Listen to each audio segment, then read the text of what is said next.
position the role of transportation in a logistics system. And after that, we discuss different different fundamental modes of transportation, or we call transport alternatives.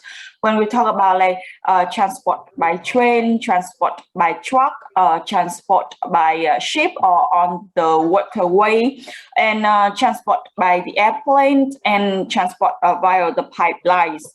For each mode, it has its own features, as well as it has its own like advantages and disadvantages when we deliver cargos. Of course, like transportation here, we just we just discuss in terms of transportation, the products, the goods. And then we talk about like how some characteristics, some factors of the product may have influence on the transportation cost. Okay, we talk about like the distance, okay, the way, the length of the way, the weight, the densities of the product, the stowabilities, and some other like liabilities, as well as the marquee features, which may have the influence on the cost, which what I mean here is that like those factors, they may increase or decrease the cost of transportation. Now we move to the second part, which is also the last part of your course about distribution. So when you manage a company, you are studying like business administration, right? When you manage a business, transportation here is not like it's not only the case like you transport for charging the fees, okay, of your customer. So such is just only the transportation in transporting companies. However, for you, transportation is supporting activities. You have a product, you want to deliver the cargos, the shipment to your customer, who can be like individual customer or can be another companies. So those transport, how should you arrange your transportation, the network? Okay, how should the truck or how should the vehicle goes to cut down or to optimize the cost? Could be like more meaningful, okay, could be a bigger matters to you guys. So in this part, first of all, we talk about order management, okay, from the perspective of a company. You are trying to fulfill, to respond to your customer. So before thinking about like how should you arrange the distribution, we should think about like, okay, how do we manage the order? Okay, what are the principles behind managing the orders? And that principles may affect how you should arrange the distribution. So order management, first of all, is related to the information flow. There are two-way information flows in order managing. Managing the order, it means like you receive the order placement from the customer. For example, if you are a manufacturer, you are selling like beverage drinks like Coca-Cola. So your customer are some supermarkets, some like grocery stores. So like when those supermarkets or those grocery store place the orders, okay, ask you to ship to them like 1,000 cartons of Coca-Colas, or ask you to send to them like 1,000 bottles of Coca-Cola. So that is like when you need to manage those orders. So of course, from my examples of Coca-Cola, you may think of that, okay, there's first of all, there's a flow of information from the downstream, from the customer side to the upstream side, which mean like to like retailer to distributor. Okay, so for the first flow of information, as you can see on the screen here, we have the information of order. Okay, the order is passed from maybe from the customer to the retailer. Okay, like when you purchase the clothes, the customer place order like one shirt, one trouser. So it's like kind of order information, and then the retailer pass the information to the distributors if they cannot manufacture by themselves. And then the information is distributed or is sent from the distributors to the manufacturers. Let's take the examples like, as I mentioned, like Coca-Cola. So customer, they pass information to retailer like supermarkets. For example, like when they go to the supermarket, they pick the can, okay, the bottle of Coca-Cola. That is when information is passed. And the retailer, the supermarkets, right? For example, every week or every month, they will check if like how many more bottles of Coca-Cola they need in their stores. For example, like they think, oh, okay, this month I need like more, like another 100 bottles of Coca-Cola. So they will pass that information. They will place that order to the distributor, to some like distributing companies if they purchase from them, to ask them to deliver like the amount of Coke that they want.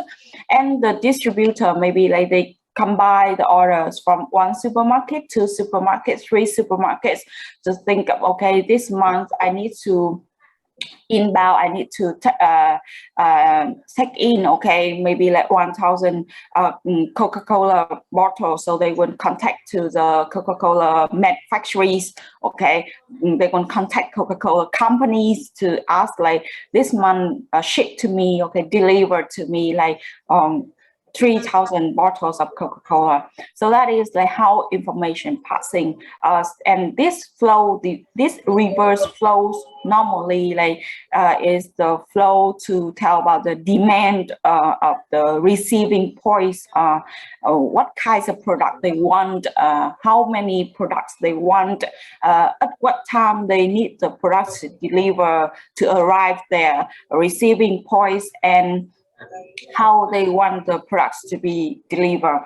And of course, like in order to respond, in order to fulfill for that demand, we need the other way of information as well. So it's the information of distribution. Okay, information of distribution, it means like it will include like the order delivery dates, okay, and the product substitutions. And this flow, okay, the flow of information distribution go from the upstream side to the downstream side, from manufacturers to distributor to retailer to the customer. It means like, for the case of like Coca-Cola, as I mentioned before, after the distributors talk to or inform to the manufacturer that, hey, this month I need 3,000 bottles of Coca-Colas, right? So of course the manufacturer, they have to check in their inventory, okay, check in their warehouse whether they have like 3,000 bottles of Coca-Cola or not, whether they need to like produce to have enough like 3,000 bottles of Coca-Colas. And after that, they arrange the shipment, right?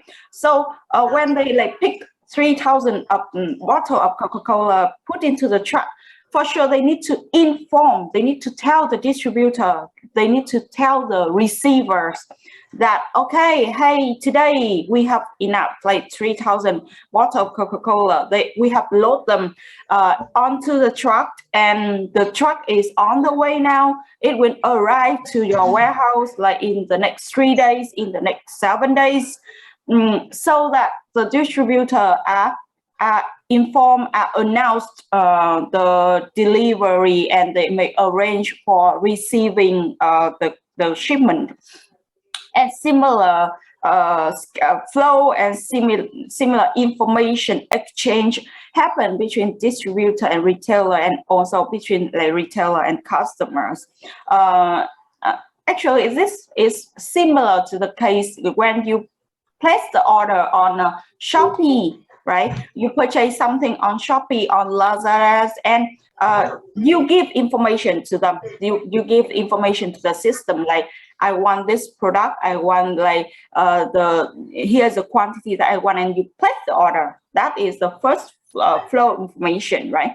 And then the other flow information, like you can have the tracking system on it, right? After you placing the order, the system will send back to you another like information like, okay, your product is like arranging at the retailer, or your product is at the cái gì nhỉ, tổng kho đúng không, at the like general warehouse in Sóc Sơn or like in Hà Đông, and then your product is delivered by shipper, right? So that is like the flow of information distribution.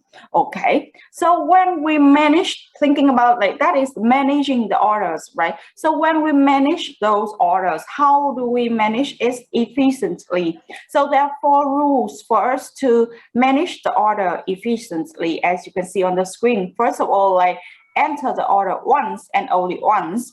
The second of all, like automate order routing, and third of all, like make order status visible, and the fourth one is use integrate order management system.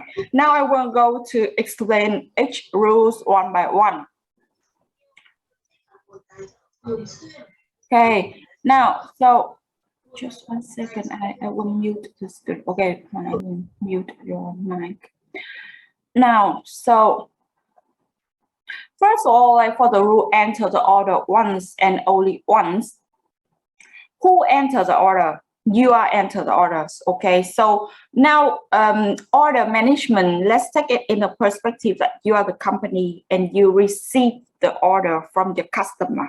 Okay, so after receiving the order, after receiving information and demand requirement from the customers, you have to enter it into your system, right? Because you have to input the information, and then the other job in your business system will start working to respond to the order, right? So the rule here is that after receiving the information from the customer, you need to enter it into your system, and you need to enter it once, only once, okay, 1 time only.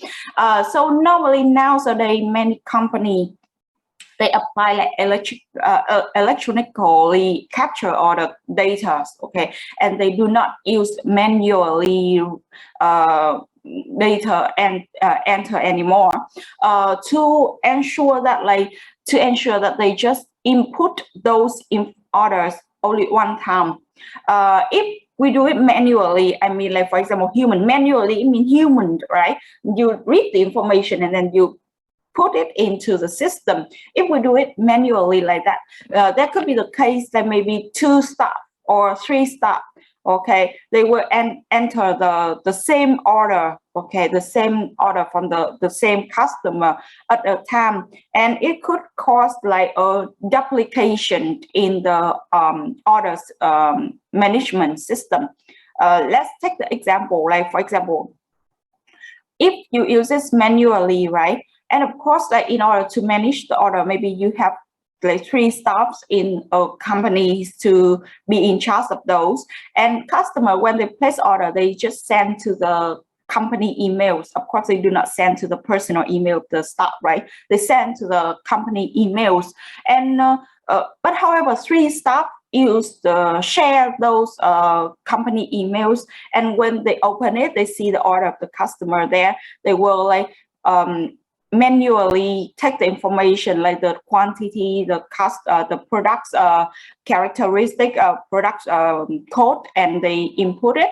So in that case, there could be, I'm not saying like always, but there could be the case that like those 3 staff will like do the same thing, okay, like the order of the customer A, and the step 1 they input it, and the step 2, if the communication between step 1, step 2, and step 3 are not effective, and the step 2 are also at the same time, okay, they see the email, they open it, and they also like input the information customer A. So accidentally, like the information of customer A inputted twice by 2 staff, and if the case happen, you may lead to the like wrong delivery to the customer, or maybe like you will arrange like 2 shipment, 2 identical to exactly the same shipment to the customer, and it will increase the cost, and you have to pay for like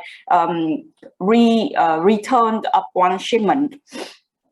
Okay, and next one, like in order to so when we talk about that situation, there's another method for us to remedy that situation is that like maybe we allow the customers to input the order entries by themselves. Okay, and that is like how we do with the B2C business to consumers system. So for example, like when you purchase something online nowadays, thanks to the technological advance, right? You are allowed, like us, the buyers, okay, when we purchasing on Shopee, on Lazada, on Tiki, right, on Amazon, we are allowed to input the our order by ourselves. I mean, like we can pick the item, we can put it into our cart, okay? We can place the order by themselves. And it is also like a result of the idea that let the customer input the order entries into the system. Therefore, like a retailer or like e-commerce retailer like Lazada or Shopee, as well as some like real shops, okay, real retailer, like the shop owners can avoid the situation of duplication or wrong order intake. And if you read the case of 7-Eleven, okay, have you read the case of 7-Eleven? Today we will have the analysis of it. So we talk a lot about the information system, right, of 7-Eleven, especially 7-Eleven Japan, right? And we talk about like the technologies, the IT system they use at the store of the 7-Eleven. And do you remember that? So if you read that case, you can see like each store owner, they will have the path, right? In which they can have the inventory controlled in their stores, as well as they can pick the item, they can make the order by themselves, like they can choose which item they want, and then they send that order. The system is synchronized with the system at the headquarters. So it is also an effort of allowing the shop owners, the 7-Eleven store owners, to be involved in inputting the orders into the system. Not like the staff at the headquarters input the information system, input the order of each store into the system by themselves. So yes, and from like inputting, like from the point of inputting the orders, we can create the purchase order, pick tickets, and invoice to ensure. Okay, to ensure, it means like to agreement, or an agreement between the order placing parties and order receiving side about like the information, to ensure that like information is correct before conducting the other step in order cycle. And the next one, the second rules about like automate order routing. Okay, so automate order routing here. Order routing here is not like is to minimize the manual intervention. It means like the automate side. In order to have the efficient order management, company should think about like maybe try to apply IT to have a automation in terms of creating route for the orders instead of like designing the route by themselves.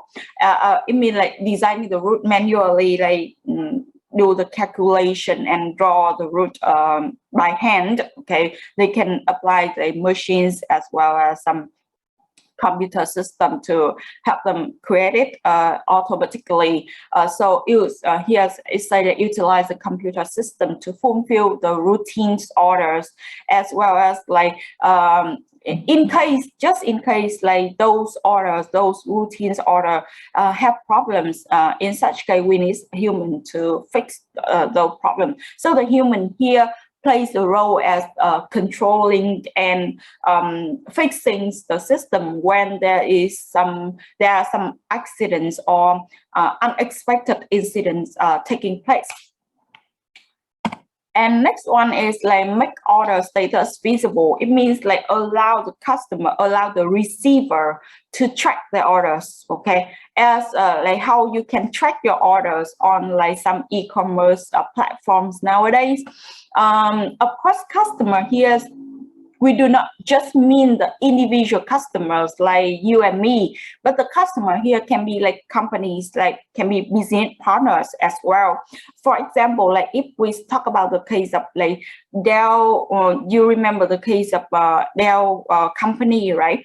They apply a EDI system, an information system between Dell and their suppliers and their like subcontractors. So in such case, like the suppliers for Dell also allow Dell's company to track the orders to see if like where the orders is at the in real time, and when the orders will arrive to the warehouse of Dell. So in such case, the customers can be more active. Okay, they can be like more they can easily arrange their job, their business operations when they are like easily, when they can easily access to the information. And of course, in order to make this order management really work, all stage of the distribution should be visible to the customer, not just some of them. Like do not just pick like some of the most important stage in the order delivery, but like all steps, for example, where it is at the warehouse, it is on the truck, it is at the terminal. So all of those steps should be visible to the customer, so that like when problems happen, right, the service agent, could be like the service division in your company, may resolve it, like take resolve the problems and fulfill the customer request. And the last one, number 4, like use an integrated order management system. So what is in the question here is, what is integrated order management system? For the inward integration, it means like information that you take in, you receive from the external parties. So into inward integration, it means that you need to have to integrate. You have to, like your order management system should be able to display. Okay, should have the information about the product descriptive data or product price. So why we say it's integrate here? For example, your company is a retailer. Okay, your company is a retailer, so you just, like for example, like Lazada or Shopee, right? You just resell the products of some other companies. Okay, it means like even the product you purchase, okay, you buy it from external companies, some other companies. Okay, so for sure, like you do not always have in your hand like how the product is, how big it is, what are their features, okay, how much do they cost. So those information, your suppliers, they have it in the hand.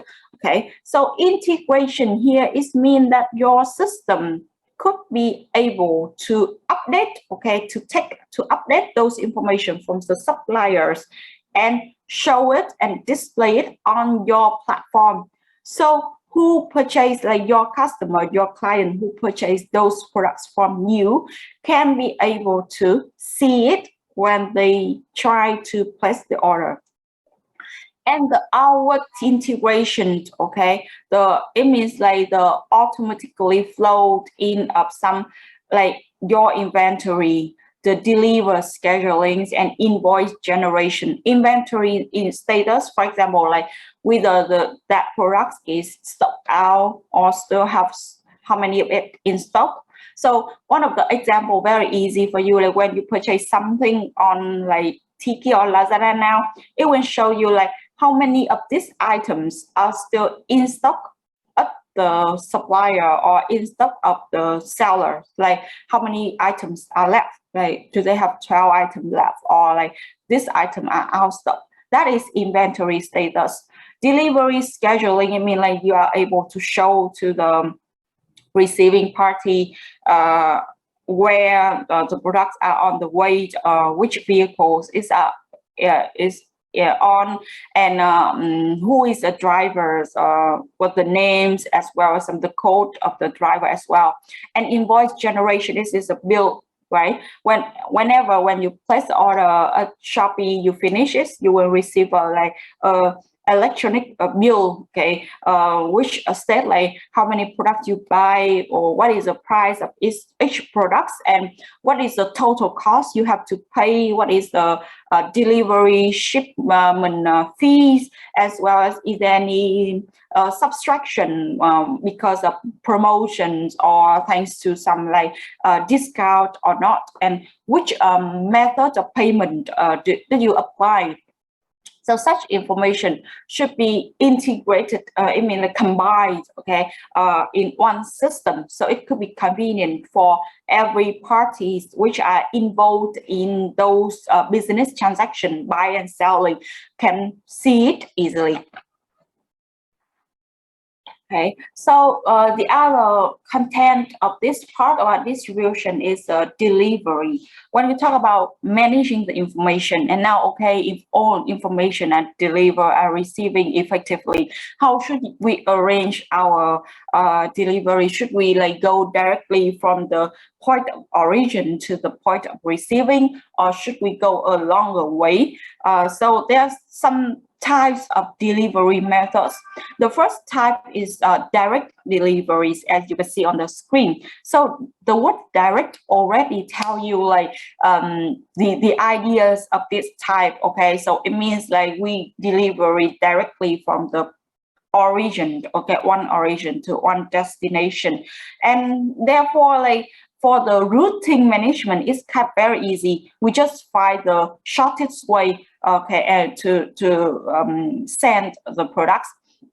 So as you can see here, okay, when a company apply like direct delivery, it the network, okay, could become like this, okay, from maybe for example, originating location here is factories, okay. So for example, you are a clothes manufacturer, so you have a factory selling making shirt, you have another factory making dress, and you have another factory making like trousers, okay. So for example, you supply to 3 stores in a cities.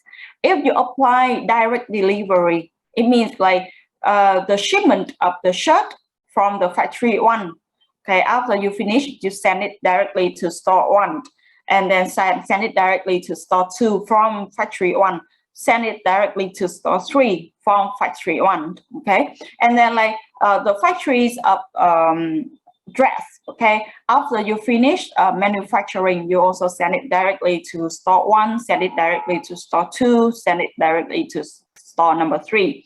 Okay, and then you just find the shortest way between the factory 1 and store 1, factory 1 and store 2, factory 1 and store 3, and similarly like the shortest way between the factory 2 to store 1, factory 2 to store 2, and factory 2 to store 3. So now I would like to ask, when a company apply this direct delivery, what can be the advantage, or we say like the good points, okay, of this method, of this network? Được chưa? Bây giờ chúng ta sẽ học vào cái phần đó là cái phần tương đối là quan trọng trong cái phần giao hàng, đó là phần là các cái mô hình giao hàng, các cái kiểu giao hàng. Được chưa? Đây là các kiểu giao hàng cơ bản mà các doanh nghiệp họ sẽ suy nghĩ đến việc họ tổ chức, họ giao. Thì cái kiểu giao hàng đầu tiên đó là họ sẽ giao trực tiếp, giao từ cái điểm nguồn, tức là điểm mà có cái lô hàng đấy rồi xuất phát ra, và giao trực tiếp đến nơi mà sẽ nhận cái lô hàng đấy, nhận cái gói hàng đấy, nhận cái sản phẩm hàng đấy. Như cô vừa lấy ví dụ như là cô là cửa hàng, một cái doanh nghiệp sản xuất quần áo, đúng không ạ, và cô có 3 cái nhà máy. một cái nhà máy thì chuyên là sản xuất áo sơ mi, một cái nhà máy chuyên sản xuất váy, và một cái nhà máy thì chuyên sản xuất là quần, đúng chưa? Và cô có 3 khách hàng là 3 cái cửa hàng bán lẻ trong thành phố, đúng chưa? Nếu như cô áp dụng cái phương pháp là giao hàng trực tiếp như thế này, giao hàng thẳng, đúng chưa? Thì tức là khi mà cái nhà với từng cửa hàng thì rõ ràng là mỗi cửa hàng họ không thể chỉ nào bán mỗi áo sơ mi, đúng không, mà mỗi cửa hàng họ nhập hàng của cô về thì họ sẽ phải bán cả áo sơ mi, cả váy, cả quần, đúng không ạ? Nhưng nếu cô áp dụng giao hàng thẳng như thế này, tức là cái tại nhà máy sản xuất áo sơ mi chẳng hạn, sau khi sản xuất xong đủ hàng rồi thì cô sẽ đưa hàng lên trên xe và giao thẳng từ cái nhà máy đó. Ví dụ như là nhà máy áo sơ mi là ở quận Thanh Xuân thì giao thẳng từ nhà máy áo sơ mi đó đến cửa hàng số 1, cửa hàng số 2, cửa hàng số 3, đúng chưa? Rồi sau đó thì ví dụ như lại đến cái xưởng, đến cái nhà máy sản xuất váy, đúng không? Sau khi làm xong số lượng váy đó thì cô cũng cho lên xe và giao thẳng đến từng cửa hàng số 1, số 2, số 3, đúng chưa? Và tương tự với cả xưởng sản xuất quần đó. Thế thì bây giờ cô cho câu hỏi là với một cái mô hình tất nhiên không phải lúc nào cũng ví dụ cũng là từ nhà máy đến cửa hàng, đúng không? Nếu như trong trường hợp chúng ta làm originating, chúng ta là doanh nghiệp bán lẻ đi chẳng hạn, đúng không ạ? Và giữa tương quan giữa doanh nghiệp bán lẻ thì sẽ bán cho ai? Cái receiving của chúng ta sẽ là khách hàng cuối cùng, đúng không? Là người tiêu dùng. Doanh nghiệp bán lẻ ở đây ví dụ cô lấy như là các doanh nghiệp như là Amazon chẳng hạn, là một doanh nghiệp bán lẻ, đúng chưa? Thì khách hàng của họ là những người mua hàng cuối cùng, từng cái khách hàng đơn lẻ một.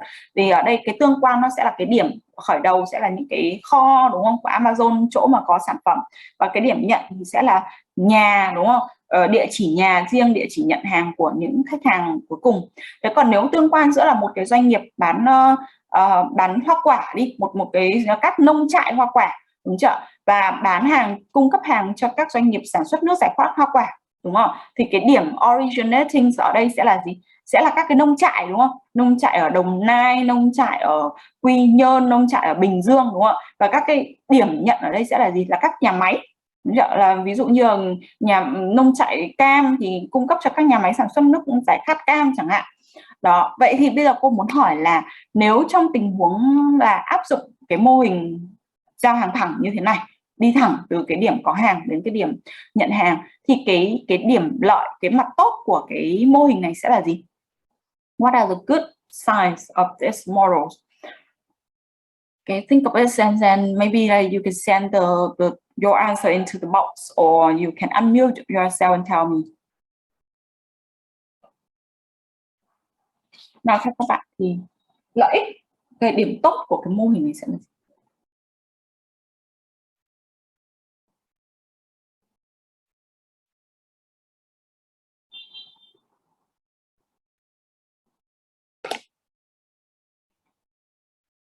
Okay, think about this and tell me, like, is there any good things of this? There should be some good points, right? Or maybe like there should be some situation in which these models are suitable. Otherwise, it is not applicable. Rõ ràng nó phải có một cái điểm tốt gì đấy, hoặc không gọi là điểm tốt thì có một số các cái tình huống nào đấy thì cái cách giao hàng này nó sẽ phù hợp, đúng không? Vậy thì chúng ta thử nghĩ xem theo các bạn có những cái tình huống nào thì giao hàng này phù hợp, hoặc là nó có những cái lợi ích gì. Còn nếu không có tình huống nào nó phù hợp, nó không có một cái lợi ích gì thì rõ ràng là cái mô hình này sẽ không có thể có tính ứng dụng, đúng không?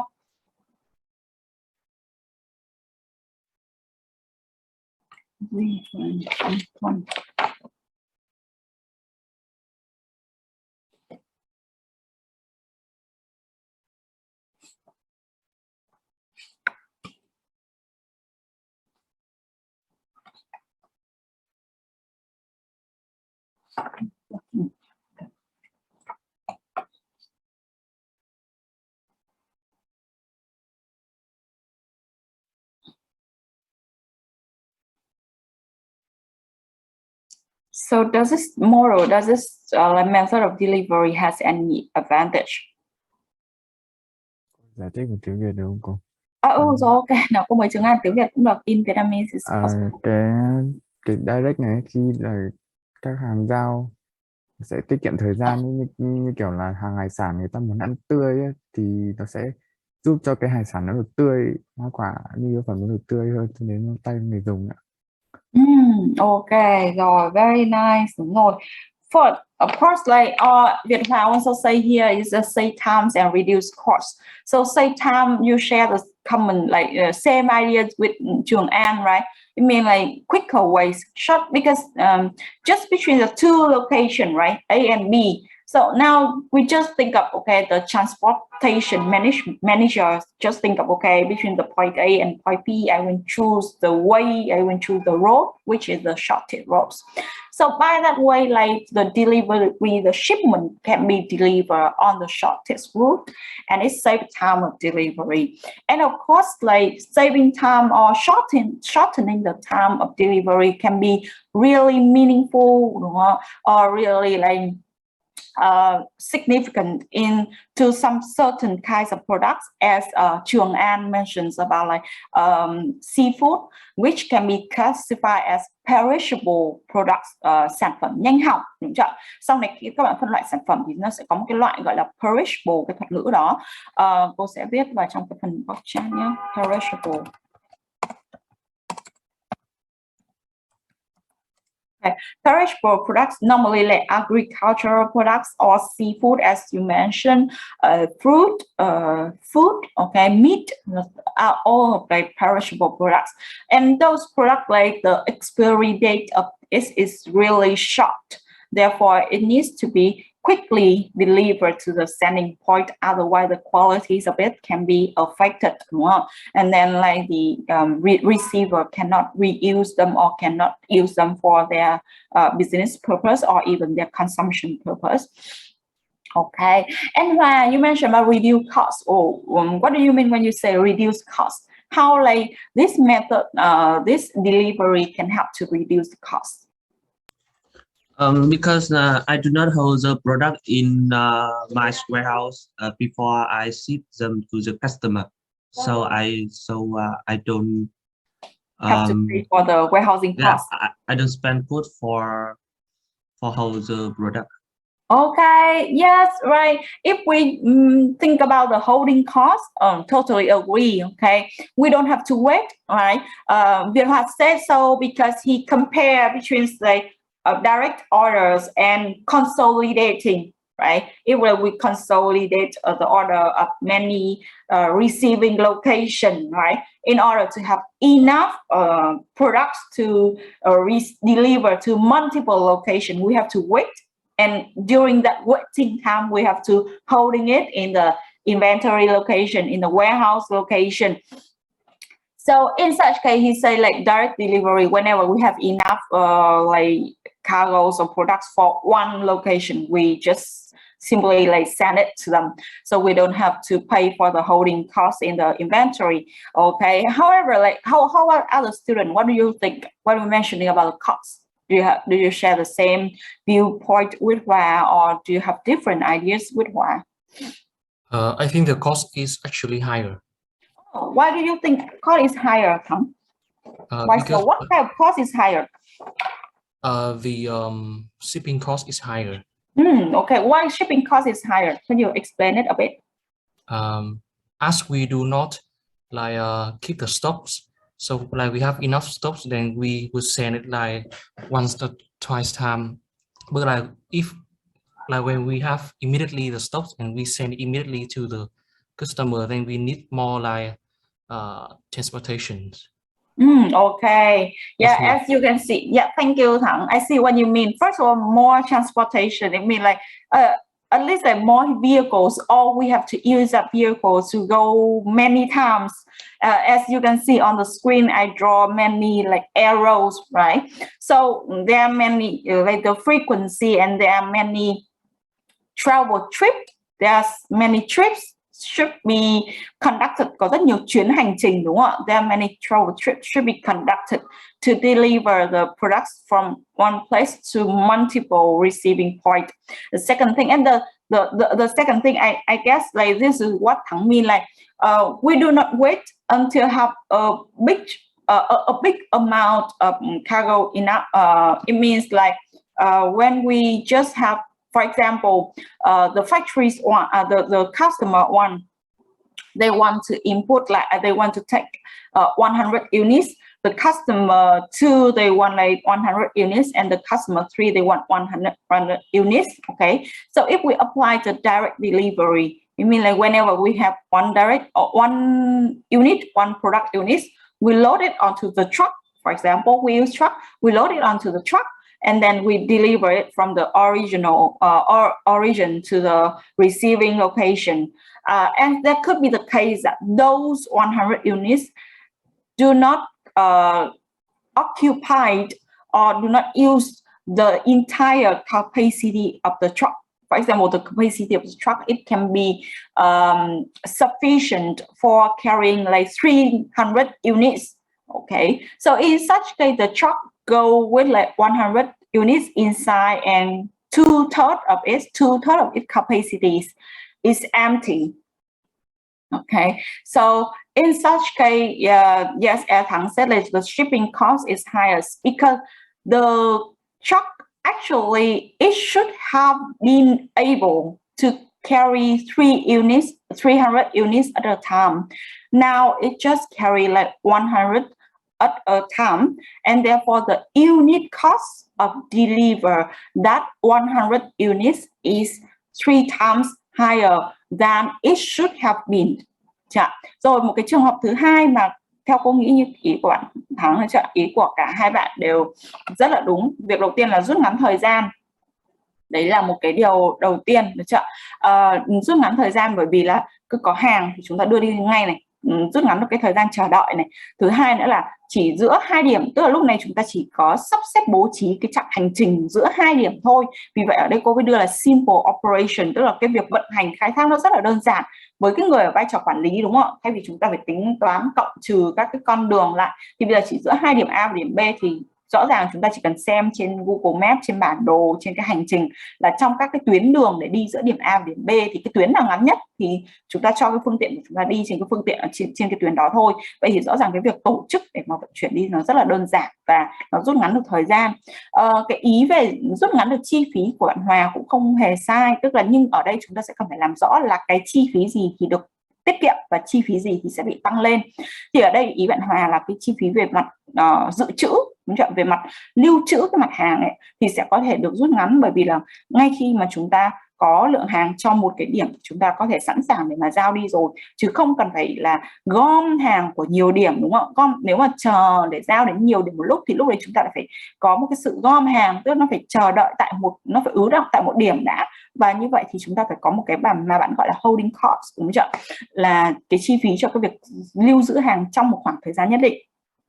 Nhưng với Thắng ở đây đã đưa ra một cái ý mà tương đối là đúng, đó là việc mà chúng ta sẽ cần phải có cái chi phí về mặt vận chuyển ấy, do cái việc là tách riêng ấy, separate delivery, tách biệt delivery, thì nó sẽ làm cho cái chi phí của việc vận chuyển sẽ không được tiết kiệm, không được tối ưu. Bởi vì là ví dụ như cô vừa nói, đúng không, là thứ nhất, việc đầu tiên là hàng hóa cho từng điểm một thì nhiều khi nó không đủ để khai thác hết cái dung tích, cái khả năng chứa của cái phương tiện vận chuyển. Mà như cô lấy đơn cử như chẳng hạn cái xe tải thôi chẳng hạn, đúng chưa? Cái xe đấy có thể chứa được đến 300 đơn vị hàng hóa, 300 thùng hàng chẳng hạn, đúng không? Nhưng mà tại mỗi điểm thì khách chỉ nhập là 100 thùng hàng thôi. Vậy thì nếu mà áp dụng cái việc đi thẳng như thế này thì rõ ràng trên cái phương tiện của chúng ta là cái lượng hàng hóa nó không đầy tải. Không đầy tải thì cái chi phí trên một đơn vị, đúng không? Đáng ra cái xe đấy đi đầy tải là 300 thì cái chi phí vận hành để cho một cái chuyến xe đấy chúng ta sẽ chia cho 300, đúng không ạ?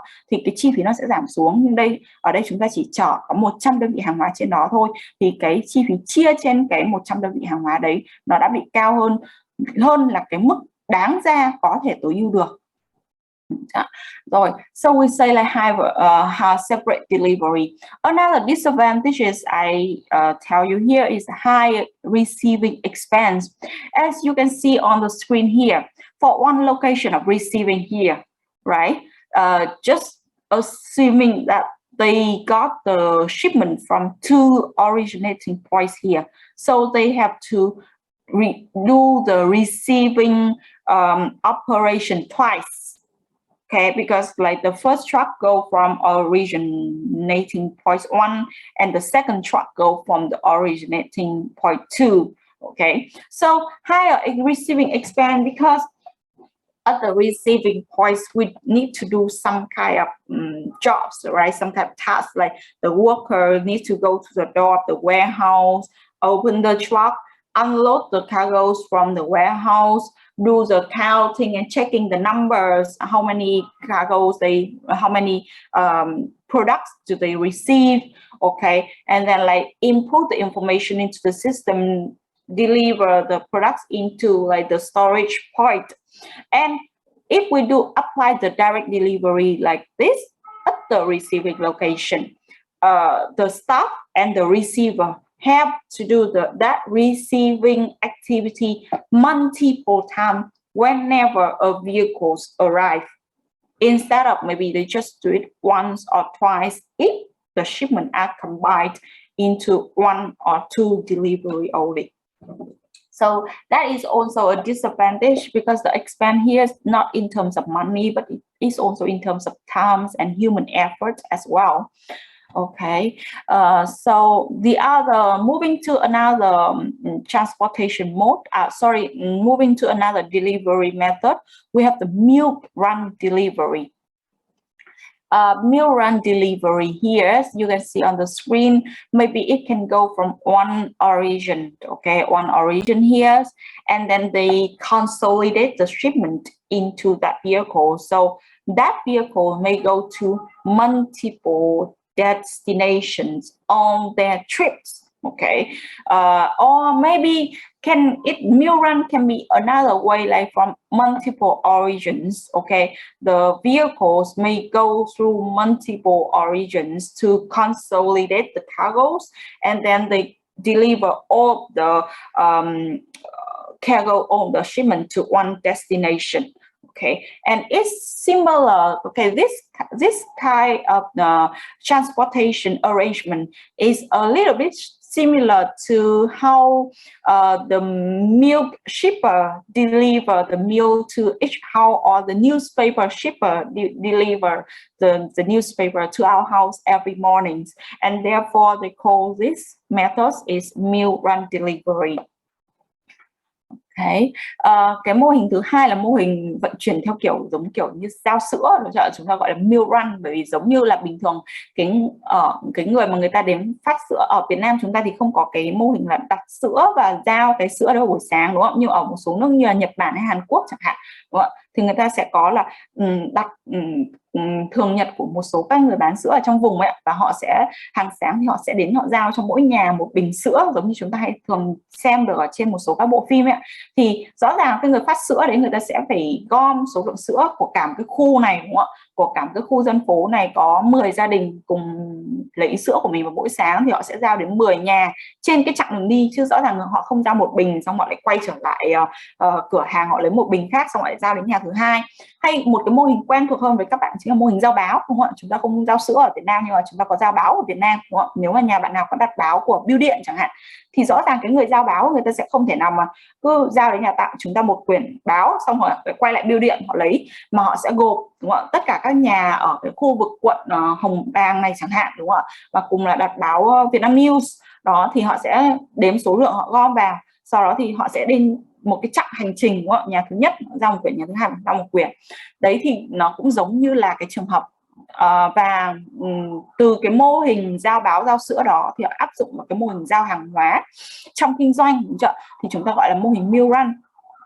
Các bạn hiểu đơn giản, tức là có cái sự gom vào, tổ chức gom vào để giao, có thể là gom để giao từ một điểm đến nhiều điểm nhận, đúng chưa? Giống như trường hợp mà chúng ta vừa nói là chúng ta có nhiều khách hàng, chẳng hạn có 3 cửa hàng đại lý ở trong thành phố, thì chúng ta sẽ gom số lượng hàng đủ, sau đó thì trên một chuyến xe tải đó thì chúng ta sẽ lần lượt giao đến cửa hàng số 1, cửa hàng số 2, cửa hàng số 3.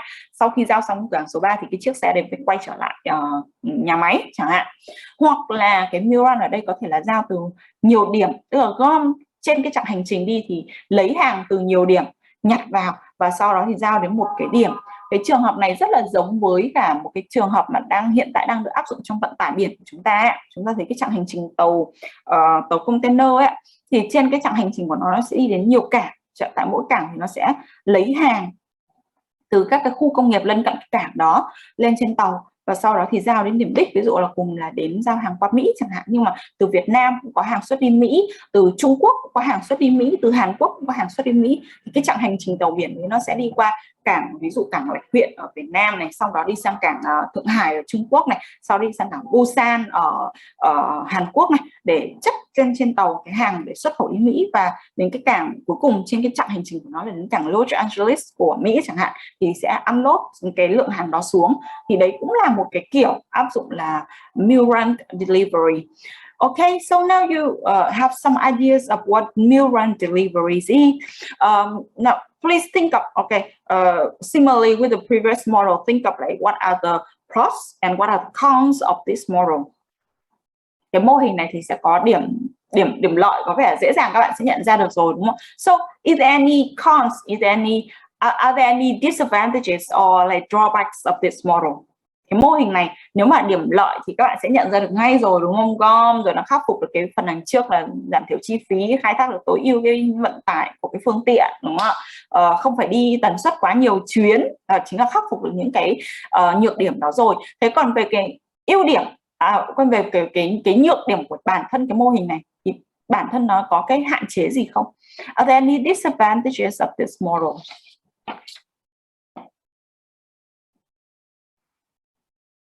Okay, I will give you some time to think of, are there any disadvantages of this models? Còn có cái điểm bất lợi gì không? You can write it, you can type it into the box chat, or you can unmute and tell me.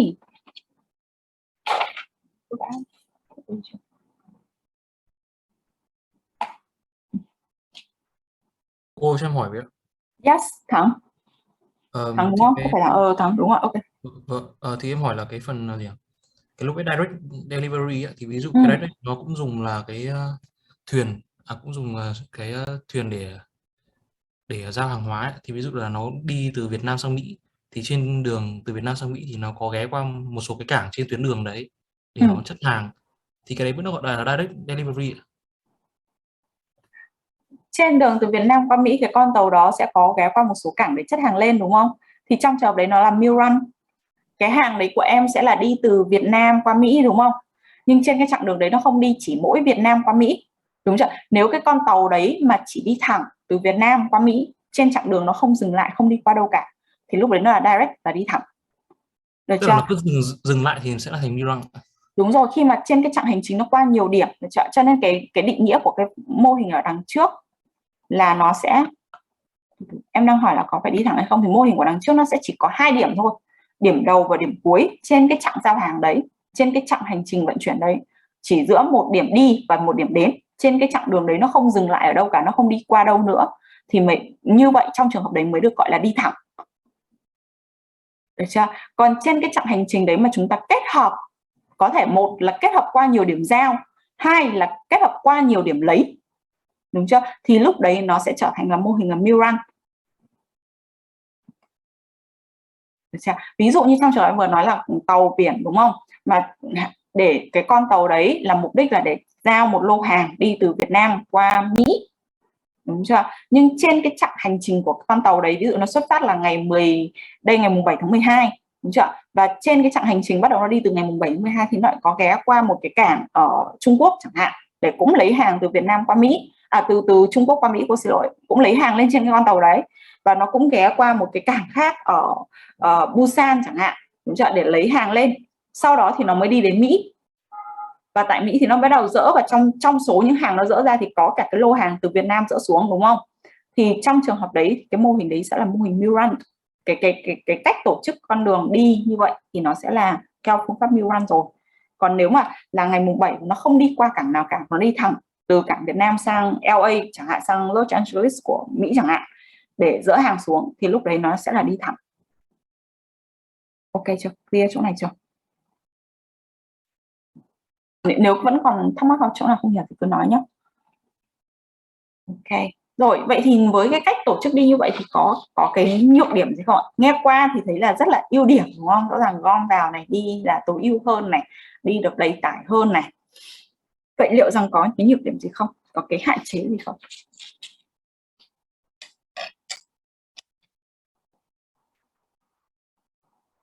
For sure, it should have some cons, should have some drawbacks. Otherwise, we will always use meal run, right?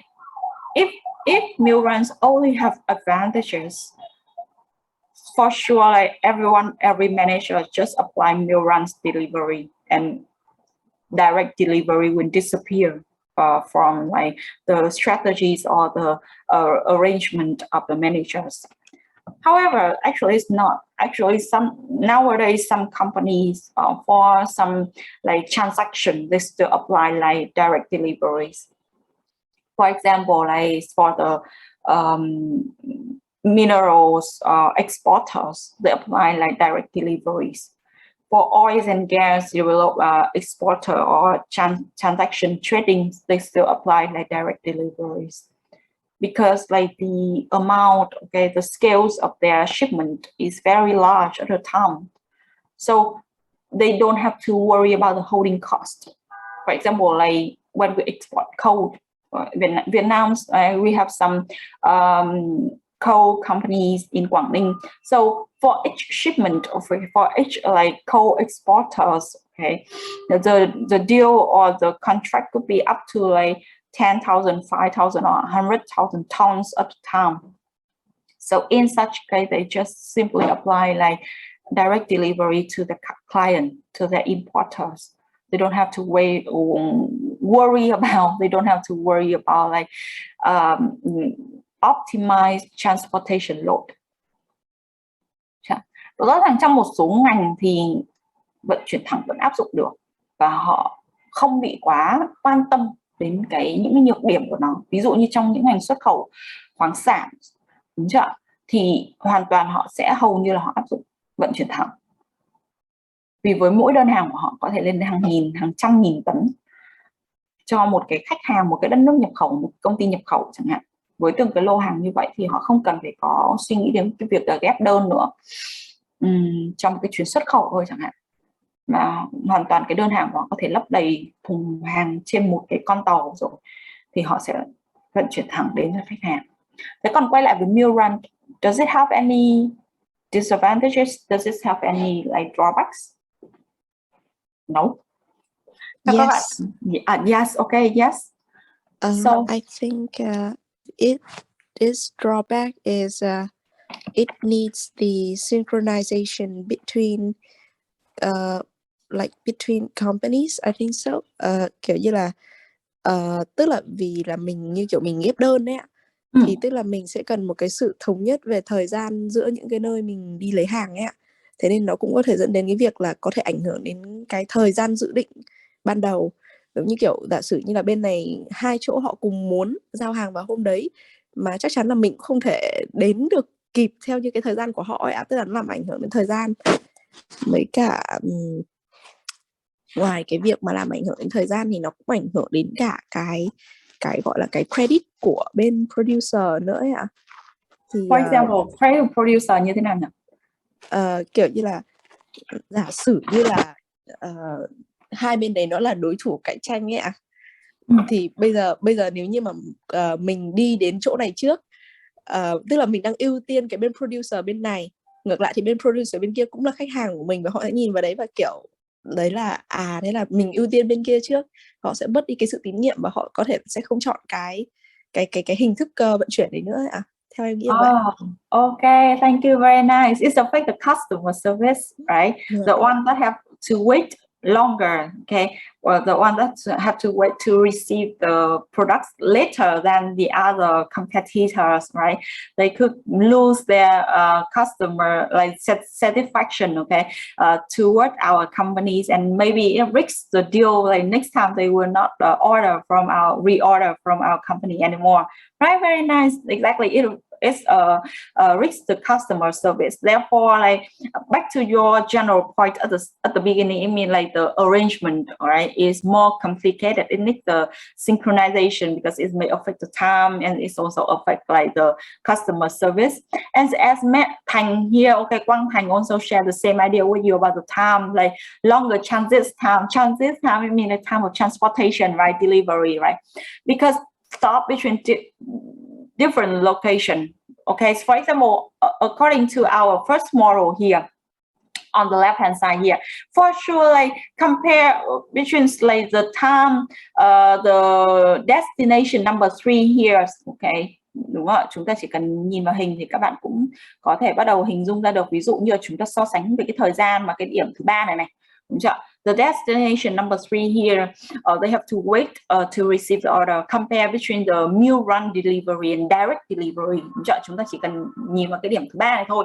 Giữa việc là giao thẳng và giao meal run như thế này thì rõ ràng là cái người ở vị trí số 3 này, người mà phải chờ sau những cái đơn giao khác, thì cái thời gian transit, thời gian vận chuyển cho cái lô hàng đến cái vị trí số 3 này nó sẽ lâu hơn so với việc là áp dụng là mô hình giao hàng thẳng, đúng không ạ?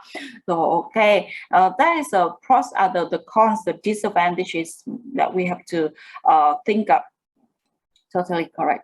Okay, advantage, more efficient, lower receiving costs, everyone knows. However, it's more complex. First of all, we have to routing. Okay, routing means like we have to think of which destination we combine on a trips. Okay, should we just base on the geographical feature or not? I mean, like, okay, these 3 destinations, they are close to each other, so I won't combine it on a way or not. Since like the idea is not always mathematically simple like that, as Mai Anh raised one of the concern, right? What if like the customer service to one of those 3 destinations, we should like ensure is like at 100%. So in such case, we do not just simply combine it for one trip. Điều đầu tiên nó phức tạp hơn ở việc là chúng ta sẽ phải lên tuyến đường và lên cái trật tự sequencing, đưa đến doanh nghiệp nào trước, đưa đến doanh nghiệp nào sau. Cái việc lên tuyến đường nó không chỉ đơn giản là về mặt địa lý, đúng không ạ, là 3 cái điểm nhận hàng này, 3 cái điểm nguồn này ở gần nhau, thì suy ra là trên cái tuyến đường chúng ta sẽ đi qua 3 cái nơi đó trên một chặng đường. Vì ngoài cái yếu tố về mặt địa lý, về mặt tính toán toán học, đúng chưa, là để cộng cái tuyến đường về mặt địa lý là gần nhất, thì sẽ có những cái yếu tố khác mà các bạn phải đưa vào cân nhắc. Như bạn Mai đã vừa đưa ra một cái lý do là về cái mức kỳ vọng, đúng không ạ? Ở đây chúng ta sẽ nói, cô sẽ giải thích cái ý của Mai Anh theo cái hướng là nó sẽ là mức kỳ vọng của khách hàng, đúng chưa? Hai doanh nghiệp và cái doanh nghiệp thứ hai đấy họ kỳ vọng là họ sẽ phải được giao hàng đúng giờ, họ phải được giao hàng nhanh, đúng chưa? Vậy trong lúc đó thì chúng ta sẽ phải cần cân nhắc đến cái phần điểm giao hàng. Nếu trong điểm giao hàng ở đây là khách hàng của chúng ta, đúng không?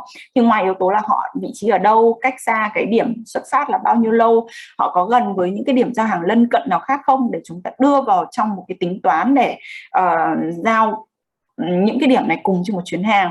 Thì chúng ta cần cân nhắc cái khách hàng đấy, trong cái nhóm khách hàng của chúng ta có phân loại, đúng không? Hôm trước có phân loại đấy ạ. Thì chúng ta phân loại họ là ở cái nhóm thứ hạng nào, đúng chưa? Nhóm thứ hạng là những cái khách hàng mà chúng ta gọi là, ví dụ trong phân loại khách hàng chúng ta có phân loại là vàng, bạc, đồng, kim cương chẳng hạn, thì nó liệu rằng đấy là nhóm khách hàng mà chỉ là nhóm khách hàng đồng, tức là chúng ta không cần phải quá là đặt ở một cái mức dịch vụ khách hàng cao đối với những cái nhóm khách hàng này, đúng chưa? Có thể là chỉ cần mức dịch vụ khách hàng là ở khoảng độ 90 hoặc là 85% thôi. Thì trong trường hợp đấy chúng ta hoàn toàn có thể giao cho những khách hàng đó sau trên cái sequence, trên cái trật tự của chúng ta, đúng không ạ? Chúng ta sẽ giao đến họ là những cái điểm giao sau. Nhưng liệu rằng là những khách hàng này là những khách hàng mà nó là ở nhóm khách hàng kim cương, họ sẽ không sẵn sàng chờ đợi, họ muốn là phải được giao hàng càng sớm càng tốt, sớm nhất có thể. Thì trong tình huống đấy liệu rằng là chúng ta có nên đưa họ vào trong một cái nhóm để giao meal run không, hay riêng những cái khách hàng đó thì phải tách ra, phải giao thẳng với họ, giao trực tiếp đến họ để đảm bảo là cái thời gian giao hàng là ngắn nhất, đúng không? Vậy thì rõ ràng là trong cái tình huống này nó không chỉ đơn giản là làm những cái phép toán, chúng ta nhìn trên bản đồ là những cái điểm đấy ở gần, rồi sau đó thì chúng ta vẽ cái tuyến đường gần nhất để đi, mà lúc này thì từng cái điểm đó chúng ta lại phải cân nhắc là với từng cái đối tượng nhận hàng đấy thì cái nhu cầu, cái kỳ vọng của họ là như thế nào, để liệu rằng có đưa họ vào trong cái mô hình để mà giao trên cùng một cái chuyến giao hàng hay không, hay là phải tách riêng ra để giao thẳng. Okay, and another method, okay, when we for the first one, when we divide it based on like 2 types, like so what is it, direct and meal run, right?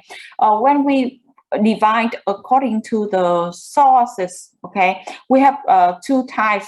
First of all, like single product location. It means like we deliver it from factories, from warehouse. Okay, when we deliver directly from warehouse, from factories, we can apply either like direct or meal run, as we mentioned before.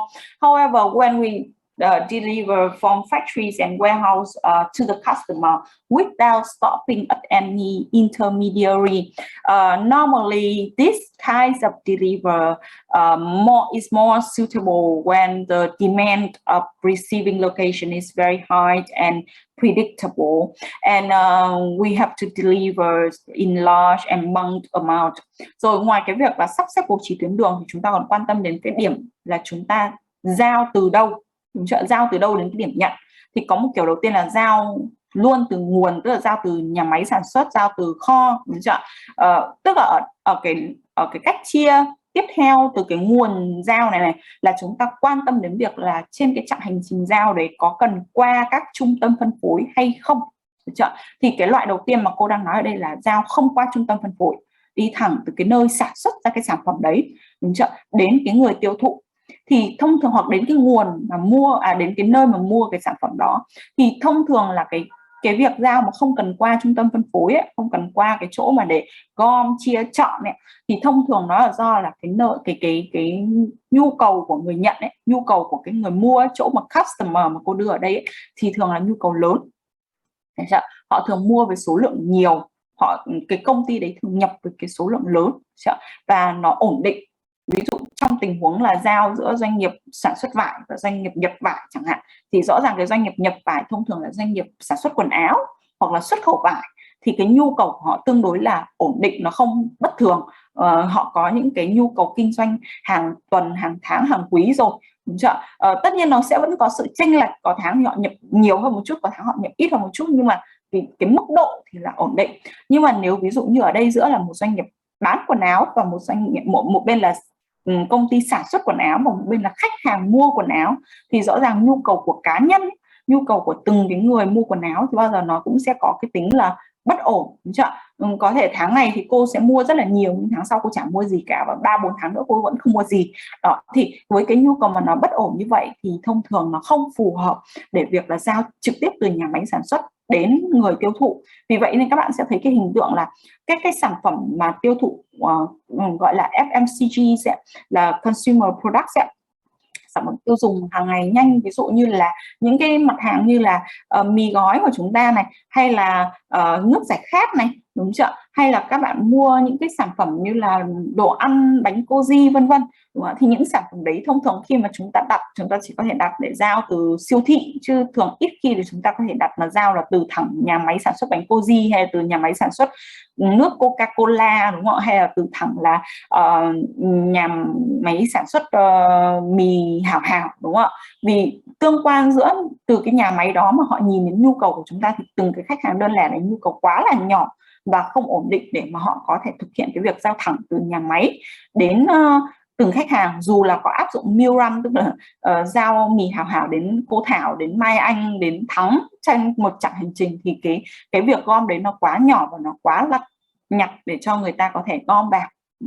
So normally, back to this, normally the deliver from the origin, the source of manufacturing, the source where the products are creating, for example, from factories or warehouse of the manufacturers, just suitable when the customers, okay, are wholesalers, okay, the purchase in bulk amount, okay. So if this is like the relationship between Coca-Cola and a distributor company, between like Hảo Hảo, a scoop, and a supermarket company like Vinmart or Central Go retailers, the single product location can be applied, okay. And yes, of course, as I mentioned before, this is to compare, okay, to be compared with the models that we go through the distribution centers. And of course, as you can see on the screen, going through the distribution center also can apply the direct delivery or can apply the meal run delivery as here, okay. So going via distribution centers, first of all, the question here is, what is happening at the distribution centers?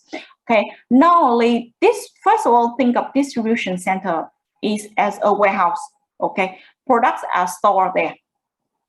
However, in addition to storing the products, the items at the warehouse, there are some other activities should be conducted there. For example, consolidation. Okay, as you can see here, at the distribution center, they consolidate the cargo, the shipments from multiple suppliers at this. And in addition to that, they can apply, like they can also conduct like sorting and dividing, okay, or breaking the products. Sorting here, for example, products from the supplier A, supplier B, supplier C, D, okay, and they sort it according to the quantity should be delivered to each customers. Breaking here, it means, for example, from supplier A, they receive a truck of 1,000 units. However, at each receiving point, they just receive like 100 units each. So at the distribution center, they need to break that 1,000 units into each 100 units to be ready for deliver to the next point. Rồi, tại cái distribution center này, việc đầu tiên tại cái trung tâm phân phối thì thông thường có những hoạt động gì xảy ra? Thì việc đầu tiên các bạn hình dung về cái mặt hình thức ấy, về cái mặt ngoại hình của cái distribution center ấy, thì nó nhìn giống cái nhà kho. Bản chất nó chính là một cái nhà, một cái khu mà có 4 bức tường, có mái và trong đấy có các giá kệ để để hàng hóa. Đây các bạn hình dung nó đơn giản về mặt hình thức, nhìn về mặt nhìn nhận thì nó giống cái kho. Và tất nhiên là khi nhìn nhận nó giống cái kho thì ở tại nơi đó sẽ làm được cái việc đơn giản nhất mà cơ bản nhất một cái kho làm, đấy là lưu trữ hàng hóa. Đúng chưa? Nhưng tại trung tâm phân phối thì nó có cái từ phân phối, đúng không? Tức là nó phải làm cái hoạt động phân phối đấy. Thì hoạt động phân phối tức là gồm những cái gì? Hoạt động phân phối tức là các bạn gom hàng lại như ở trên hình các bạn nhìn thấy, đúng không? Hàng hóa đến từ rất nhiều nhà cung cấp, đúng chưa? Mà để đi được, trước khi nó đi được đến các cái điểm nhận thì nó sẽ được gom lại tại cái điểm đó, đúng chưa? Hàng từ ví dụ để chuẩn bị cho hàng đi đến cái khách hàng cuối cùng, khách hàng ở đây cô lấy đơn cử như siêu thị Bixi, siêu thị Vinmart đi các bạn, bây giờ Vinmart, đúng không? Thì tại Vinmart, đúng không? Họ sẽ cần có hàng là có pin Hảo Hảo này, có nước Coca-Cola, có nước Pepsi này, có bánh Cozy này, đúng không? Thì họ sẽ gom bắt đầu hàng từ các nhà máy của Ace Cook, đúng không? Sẽ chở Hảo Hảo đến cái trung tâm này. Các nhà máy của bánh Cozy, đúng không? Sẽ chở bánh Cozy đến cái trung tâm này. Rồi tương tự Pepsi, Coca-Cola. Tại đây ngoài cái việc gom thì sẽ có việc chia chọn, phân loại và chia chọn, sorting và breaking the products. Break ở đây không phải làm vỡ mà là chia nhỏ cái hàng đó ra nhé. Thì rõ ràng là sẽ cần phải chia cái lượng hàng đó, phân loại cái hàng đó, đúng không? Nào là hàng bánh, cô lấy đơn cử như bánh Cozy, đúng không? Khi mà họ giao đến trung tâm phân phối thì rõ ràng họ sẽ không phải giao từng 100 thùng một mà họ có thể giao đến từng 1000 thùng một, đúng chưa? Rồi, nhưng tại mỗi cái siêu thị thì họ chỉ nhập theo đơn vị là vài trăm thùng thôi. Thì lúc này ví dụ như là bánh Cozy giao đến là một xe tải đầy 1000 thùng, thì tại cái trung tâm này chúng ta sẽ phải chia cái lượng, break cái lượng 1000 đấy ra thành từng 100 thùng một, đúng chưa? Và 100 thùng đấy lại được phân loại, lại được tách để tương ứng với từng cái điểm giao đi mà lên tức là tại cái nhà kho ấy, thì các bạn sẽ thấy nó sẽ có cửa giao hàng ấy, thì chia chọn nó ra, tức là phải để từng cái 100 thùng đấy riêng ra để nó sẵn sàng chất lên từng cái xe và để giao đi đến cho từng cái điểm nhận tương ứng.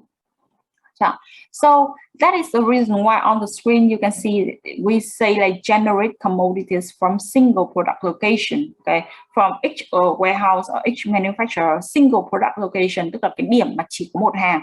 Ví dụ điểm mà chỉ có hàng Cozy, điểm mà chỉ có hàng Coca-Cola, điểm mà chỉ có hàng Cozy thì chính là gì? Chính là cái nhà máy mà sản xuất ra cái sản phẩm đấy, thì nó chỉ có cái sản phẩm của cái nhà máy của họ thôi, thì chính là single product location.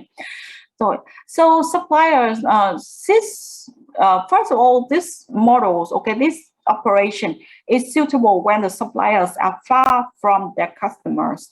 Okay, when the suppliers are far from the customer, the direct delivery from the suppliers to the customer is not economical. So they need to go through a distribution centers to maximize, to utilize the economies of scales. Normally, I'm not saying like it is a must, but normally at the distribution center, they would apply like cross-docking.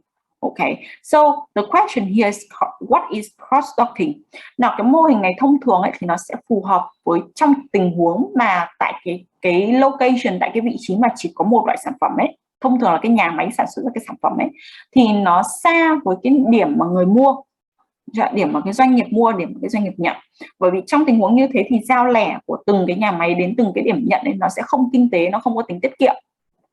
Đúng chưa? Vì quãng đường đi vẫn xa, mà trên ví dụ quãng đường đi rất là gần, chỉ là giữa trong một thành phố với nhau thôi, thì chẳng hạn cái tình huống đi không đầy tải ấy, nó không quá nghiêm trọng, bởi vì là như các bạn đã học là về cái quãng đường thì tỷ lệ thuận với cả cái chi phí, đúng không? Quãng đường càng dài thì cái chi phí càng lớn.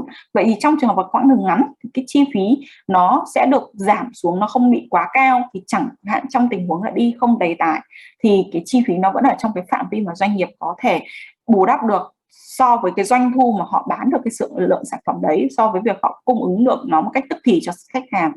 Nhưng trong tình huống mà cái được quãng đường giao nó rất là xa, ví dụ giữa là Hải Phòng và thành phố Hồ Chí Minh chẳng hạn, một quãng đường rất xa như thế mà xe lại đi không đầy tải, thì trong trường hợp đấy cái chi phí nó quá lớn so với việc là có thể bù đắp từ cái việc doanh thu bán được và cái lợi nhuận thu về được. Vậy thì trong cái tình huống là giữa nhà cung cấp và cái đơn vị mua hàng, cái khách hàng đấy quá là xa như vậy, thì cái việc giao thẳng nó sẽ không có tính kinh tế, không tiết kiệm được. Và vì vậy thì thông thường họ sẽ đi qua các cái trung tâm phân phối để có thể gom hàng, để đảm bảo là những cái tuyến đường đi sẽ được là những cái xe chở đầy tải và khai thác được tính lợi thế kinh tế nhờ tính quy mô. Và do có cái sự gom, chia, chọn, ghép đơn như vậy thì thông thường không bắt buộc nhé, không bắt buộc tại trung tâm phân phối phải có áp dụng kỹ thuật cross-docking, là giao hàng chéo, gọi là có thể gọi là giao hàng chéo. Nhưng cô khuyến khích các bạn là vẫn dùng nguyên thuật ngữ là cross-docking. Thì thông thường tại các cái trung tâm phân phối họ sẽ ứng dụng cross-docking. Vậy thì bây giờ câu hỏi đặt ra là là cross-docking là gì, đúng không? What is cross-docking? So cross-docking is a technique.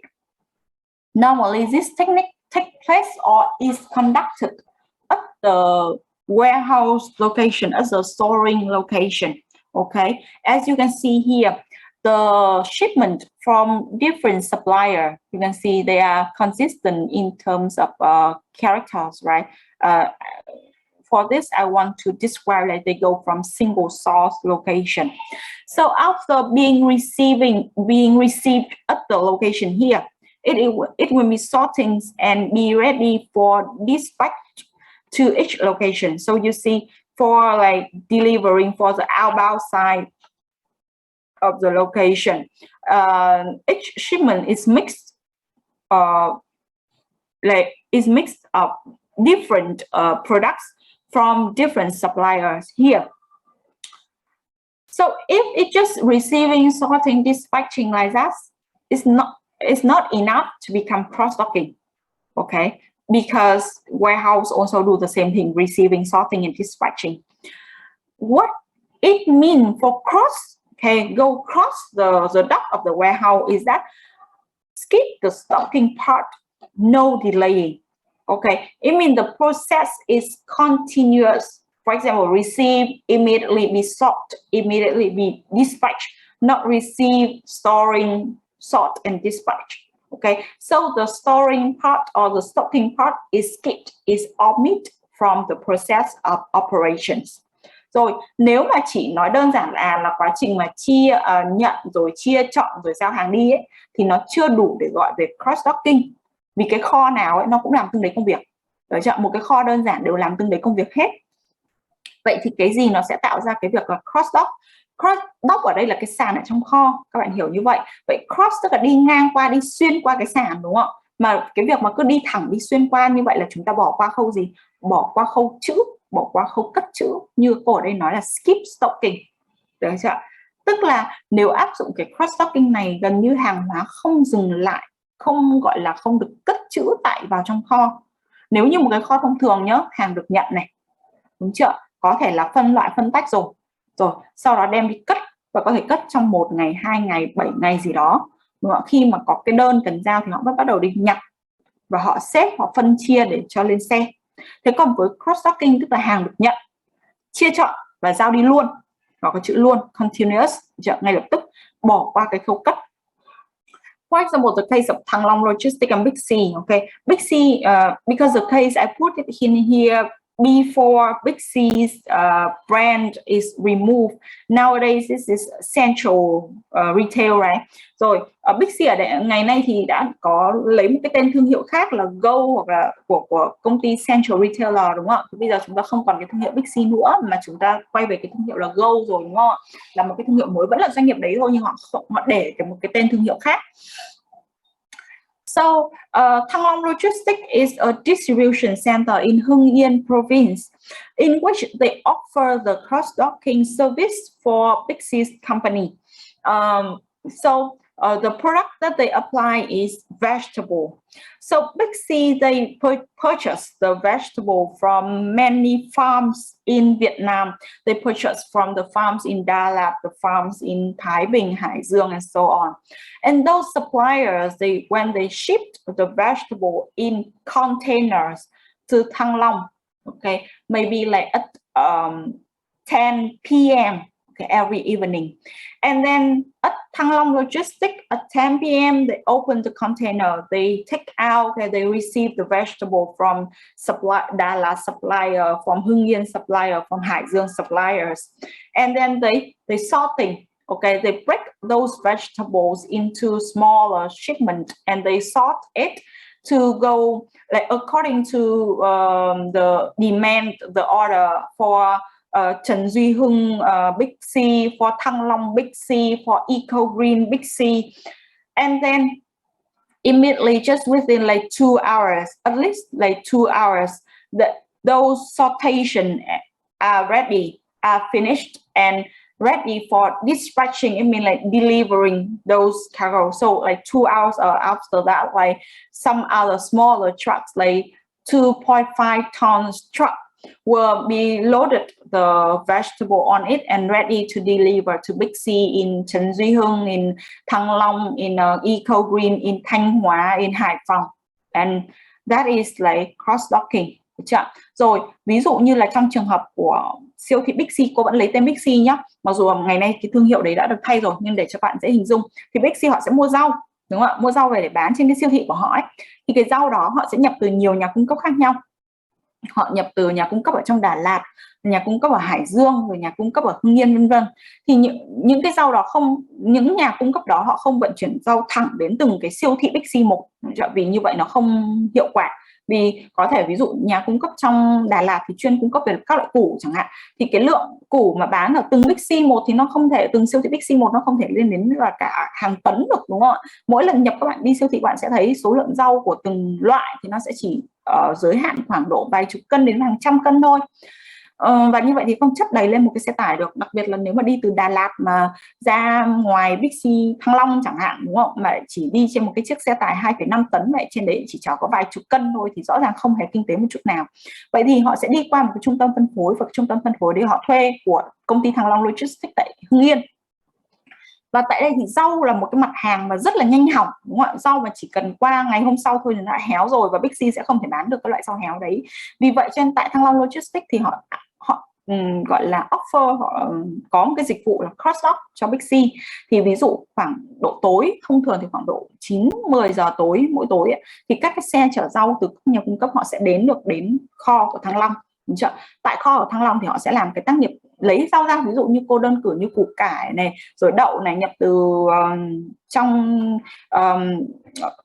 nhà cung cấp ở trong Đà Lạt chẳng hạn ra, thì họ sẽ dỡ từng cái thùng đấy ra, từng cái container hàng đấy ra, cân kiểm đếm đầy đủ số lượng rồi họ bắt đầu chia ra.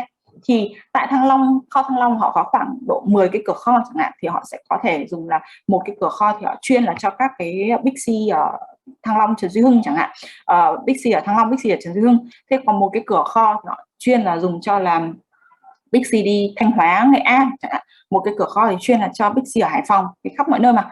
Thì sau khi họ chia ra, họ xếp sẵn số lượng hàng tương ứng với từng cái địa điểm Big C đó, thì họ sẽ để sẵn ở từng cái cửa kho đó, và sau đó thì chất lên các cái xe tải. Ví dụ giao đến từng cái kho Thăng Long ở đây thì từng cái siêu thị Big C ở trên này thì chỉ cần đến xe tải khoảng độ 2, 3, 4 tấn thôi, chứ không cần thiết phải dùng đến xe container là đến tận 25 tấn một công, đúng chưa? Thì họ sẽ tách ra để cho lên từng cái xe đó, và toàn bộ cái quy trình đó thì họ bỏ qua cái bước lưu trữ, tức là cái rau đó đến tại cái kho Thăng Long Logistics thì không có đem cất vào trong từng cái giá kệ nữa, không đem cất vào bên trong nữa, mà họ sẽ chia chọn và chuẩn bị sẵn sàng cho lên xe và giao đi luôn. Thì trong trường hợp mà tại cái kho làm các cái tác nghiệp liên tục như vậy thì họ gọi đó là cross stocking. Và cross stocking thì không phải là một loại kho mà một loại tác nghiệp được áp dụng ở trong kho. Okay. So yes, of course, like I will leave the part of thinking about advantage and challenges for you guys, because like it's quite like easy for you to think of those like advantages. For sure, like you shorten the time of doing or preparing the product for delivery. However, challenges here is that like information system should be like really synchronized, okay, and should be accurate. Okay. Otherwise, like if there's wrong information for the order delivered to the part of DC, you can arrange like wrong sortation for the customers and deliver like wrong amount or wrong products for the destination. Okay, so all we have finished all the like key point of like transportation alternatives, including like key concept of transportation, transport alternatives, order management, type of delivery, delivery sources, different source where products can be delivered, and cross-docking technique. So all we have finished all the key theories related to the subjects of procurement, purchasing, procurement, production, and logistics. And of course, we have the two cases, right? Case 4 and case 5. I guess like we have around like 10 minutes left, so it could be enough for us to talk about the case number 4 in related to 7-Eleven. Yes, right. Okay, so just briefly go through the case number 4.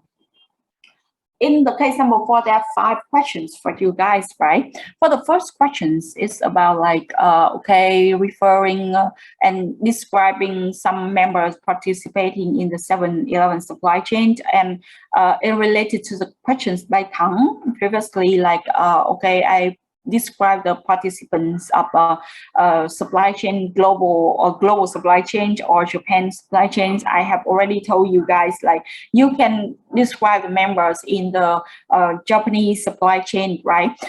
So actually, because like for the other questions, it could more demanding. Therefore, like for the first question, it's quite simple. Like just read the case, summarize the information. You already have the supply chain, so it could be even easier for the case number 5. So just simply like, describe it out. Like for example, on the screen we can see that there are 4 main participants in the 7-Eleven Japan supply chains. We have like the distributor, the retailer, which are like the stores. Okay, the tier 1 supplier, which are the manufacturing facilities, and the tier 2 supplier, which are some like suppliers of materials, components, seasoning, vegetable, and so on, in which the distributor and retailer are owned, or operated by 7-Eleven. It means like some stores, some 7-Eleven stores are owned and run by 7-I corporation by themselves. The distribution center is also the same, like owned and run by 7-Eleven. However, there are some stores are run by external parties, which are the franchise stores. So they're like owners are not in the companies, right? They just franchise, they pay the royalty and they pay the fees to got the brand of 7-Eleven, and they can have the same business model of 7-Eleven, okay? Manufacturing facilities are outsourced, okay? 7-Eleven, they don't manufacture by themselves. Even they are the focal firm of the supply chain, okay? Focal firm is the company that manage, control, okay, give the strategies and may have the influence on other participants in the supply chain. So even though they are the focal firms of the supply chain, 7-Eleven is just a distributor. They don't manufacture the products by themselves.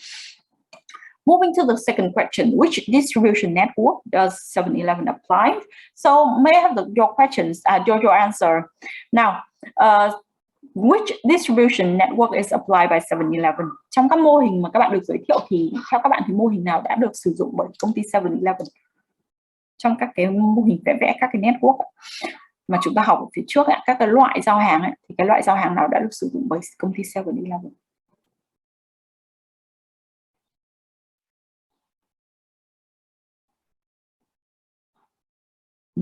Okay, so for 7-Eleven, they apply like via distribution, right? Because as you can see on the screen here, they use distribution centers, okay? And they consolidate commodities from different suppliers. That is distribution center, sorting each, okay?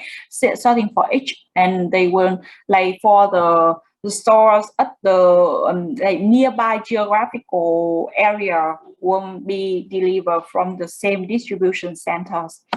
So for such reason, it's applied like mill run and via distribution center models, right? The network they use is going through distribution centers, and they use the method and mill run delivery years. So how does this? How do the distribution center and sport docking techniques support 7-Eleven distribution network? So first of all, what are the role of DC in 7-Eleven? As you can see, like for each store, this is the information you are given in the case, right? For each store, the product range is very diverse. You can see like in each store, the product range could be from 3,000 to 5,000 products in each stores. However, the scale is very small. Each store, the area is just from 50 to 200 meters square. Therefore, like the amount should be input, okay, for each of those 3,000 and 500,000 products is really, really small. And they have up to like 4 different main groups of products. And therefore, going through the distribution center allow them to consolidate, okay, into like large shipment from manufacturing side. It means like, first of all, from the manufacturing side, from the manufacturing factories, suppliers here to the distribution center, they can go in large shipment, okay? Each kinds of product go from the factories to the distribution center can go in bulk.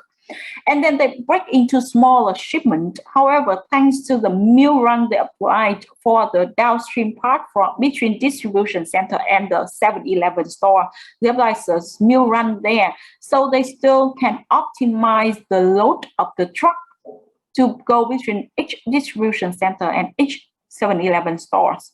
And therefore, they sort and load the shipment according to the demand order of each store. And thanks to that, okay, they can optimize the transportation load for each leg, okay, for each range between supplier and DC and between DC and stores by and they can utilize full truckload, or we call it sort like FTL, and also reduce the number of trucks used. So they can cut the cost for shipping. At the same time, they can improve the customer service. Why they can improve the customer service? Because they can ensure the quality of the product delivered via the distribution center. It's not because of the network, but because of the facility equipped in the distribution center. When you read in the case, right, for each distribution center, they have the storing facility, they have the lane which can control the air temperature to ensure that the products are remained at the what is this equivalent equivalent corresponding temperature, ensure the quality of the products. Rồi cái ý thứ hai mà để cải thiện được chất lượng dịch vụ ấy và đảm bảo được cái chất lượng của hàng hóa được giao đi ấy, thì đấy không phải là do cái mô hình mà là do cái cơ sở hạ tầng được trang bị ở trong từng cái DC1 Đây là nội dung mà các bạn có thể đọc ở trong case, đúng không ạ? Trong cái nội dung của case này có miêu tả là với từng cái mô hình, cô xin lỗi, với từng trung tâm phân phối, đúng không? Thì tại đấy có những cái hệ thống, có những cái phân làm thẳng cho từng cái loại hàng hóa. Hàng đến từ các nhà cung cấp thì có thể đi qua thẳng các cái làn đấy, có kiểm soát về nhiệt độ để đảm bảo là chất lượng hàng hóa sẽ không bị hỏng. Vì những cái mặt hàng mà đến từng cái cửa hàng 7-Eleven thì trong số đó có những mặt hàng mà đòi hỏi là chỉ có 5 độ C, 10 độ C, vì đấy là những mặt hàng thức ăn, đúng không ạ? Và vì vậy cho nên ý thứ nhất là khai thác tối ưu được cái tải trọng của hàng hóa giao đi thì là nhờ vào cái việc đi qua cái mạng lưới mà có đi qua trung tâm phân phối. Còn ý thứ hai, cải thiện được dịch vụ khách hàng để đảm bảo được cái chất lượng của hàng hóa thì là nhờ vào cái việc đầu tư vào cơ sở hạ tầng ở từng cái trung tâm phân phối của công ty 7-Eleven này. Okay, and next one we talk about cross-docking. So for 7-Eleven, do they apply cross-docking? Yes, they do. They do apply cross-docking technique in each distribution center, as you can see here. Okay, like you can see from the frequency here. For products, they can be delivered 3 times a day, 4 times a day. So therefore, it definitely needs the cross-docking technique to be able to apply like a high frequency of delivery like this. Okay, and like the sorting have separate area for each heat level. So the products after like being broken from the truck of each supplier will be directly and immediately go through the lane to be ready for deliver for each store. Therefore, thanks to the cross-docking technique, they can increase the speed of delivery. It means like the products can be delivered to each store much faster. Okay, so the delivery time can be reduced. The frequencies of delivery is higher, like 3 times, 4 times a day. That is frequency. So frequency is higher. I mean, like multiple delivery can be conducted on a day. And also, thanks to that, the level of inventory at the store, not just at the DC, for sure, like at the DC, they apply cross-docking, so the inventory can be omit. But at the stores, at each 7-Eleven delivery, they don't have to store the chilled product, the rice-based product, or even frozen product at so large amount. But because like they can have like frequent, regular intake on a day. Ở cái ý thứ nhất và ý thứ hai thì dễ dàng để các bạn nhận diện ra rồi, nhưng ở cái thứ ba ấy, thì tất nhiên ở cái trung tâm phân phối khi nó áp dụng cross-docking thì nó sẽ giảm thiểu được cái lượng dự trữ, thì điều đấy là rõ ràng rồi, vì nó bỏ qua dự trữ tại cái trung tâm phân phối. Cái điều đó các bạn đã có thể nhận ra được rồi. Nhưng bản thân cái việc là có áp dụng cái việc giao hàng và kỹ thuật cross-docking này thì cho phép bản thân từng cái cửa hàng của 7-Eleven họ không cần phải lưu trữ hàng quá nhiều. Cũng tương tự như cái trường hợp rau của Big C cũng vậy, đúng chưa? Bởi vì cái việc rút ngắn được cái thời gian ấy, thì cho phép là có thể giao hàng liên tục, giao hàng nhanh hơn. Chứ ví dụ nếu bây giờ một ngày mới giao được hàng đến nơi, gom giao một ngày đến nơi, thì rõ ràng không thể nào một ngày mà giao được nhiều chuyến được, vì đến ngày mai mới được đến chuyến tiếp theo. Nhưng bây giờ có thể là chỉ 2 tiếng thôi là đã xong mọi thủ tục và giao được hàng đến nơi rồi, thì cho phép được là có thể trong một ngày có thể giao được 3-4 lần. Như các bạn nhìn thấy một số sản phẩm lạnh hoặc là những cái sản phẩm mà có gạo, đúng không? Sản phẩm từ gạo thì có thể giao từ 3-4 lần một ngày. Và như vậy thì vì cái việc được giao hàng liên tục ấy, giống như kiểu tại cửa hàng họ có thể nhập hàng được liên tục ấy, thì không nhất thiết họ phải dự trữ quá nhiều tại cái cửa hàng đấy. Đặc biệt với những mặt hàng lạnh hay những mặt hàng mà như cơm này, cơm nóng vân vân ấy, thì họ không phải dự trữ để cho đủ bán cả một ngày hay đủ bán cả 2-3 ngày, mà họ sẽ chỉ cần dự trữ để đủ bán trong một buổi sáng thôi, vì chiều họ đã có thể tái nhập hàng rồi, đúng chưa? Và vì vậy thì cái lượng dự trữ tại mỗi cửa hàng không quá lớn, và điều này thì rất là quan trọng, vì cửa hàng thì bán cho các đối tượng có nhu cầu bất ổn nhất là đối tượng khách hàng tiêu dùng cuối cùng, đúng chưa? Và vì vậy thì nếu mà họ không cần phải giữ cái lượng dự trữ quá nhiều thì nó sẽ tránh được cái việc là họ bị dư thừa dự trữ so với nhu cầu thực tế. Okay, next one. Okay, analyze the benefits and drawbacks of transporting by truck. Actually, for this, I just want you to re-explain the theory you learned from the like chapter 3. I already like introduce the pros and the cons of truck delivery to you guys. So the question here is, why does 7-Eleven chose a truck to transport to their distribution? Okay, that is the case. You have to think and support with proper reasoning. I mean, with reason why, right? So first of all, like because of the diverse products like this and small case, so truck is suitable for them. Even though like truck has a disadvantage that they just can be able to deliver small load. However, being able to deliver small load is suitable with the business situation of 7-Eleven. Okay, the second point here is the location, because 7-Eleven is convenience stores, and at the beginning of the case I already mentioned, like their location is very well assessed, but it is also very deep in the urban area, like nearby train, coach stations, schools, hospital, park. So it inside big cities there, and it needs two-door delivery, need to be delivered directly to the stores.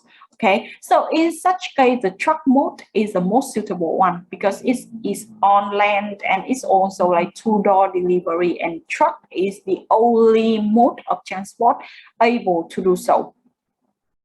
Last but not least, like the frequency. As you can see, like some store demand like 3 times of deliver, 4 times of delivers per day. So multiple delivery per day, it requires high frequency, and just truck is flexible enough to accommodate those high frequency delivery. And also like some, sorry, here's expiry. So some products at 7-Eleven stores, okay, the expiry is very short. So among all modes of transportation, just like truck is speedy and responsive enough to deliver those short expiry product quickly. Rồi cái lý do tại sao lại sử dụng cái phương tiện bằng xe tải thì ở đây là một cái ví dụ để cho các bạn hình dung khi mà các bạn phân tích vấn đề, đúng không ạ? Thì chúng ta phải ứng dụng một cái case, cái lý thuyết chung về ưu nhược điểm của vận chuyển bằng xe tải thì các bạn đã được học rồi. Nhưng bây giờ vào cái trường hợp của 7-Eleven thì các bạn cần phải xem là cái tình huống, cái sản phẩm của họ là gì, cái thực tế là giao đi đến đâu, đúng chưa? Họ cần tần suất như thế nào, thì tại sao cái việc giao hàng lại bằng xe tải là phù hợp. Ví dụ việc đầu tiên, cái nhược điểm của xe tải là nó chỉ giao được những cái lô hàng nhỏ, đúng chưa? Lô hàng nhỏ tức là so giữa 2,5 tấn với cả là 10.000 tấn trên một cái xe, trên một cái con tàu, đúng không ạ? Thì rõ ràng là đấy là lô hàng nhỏ.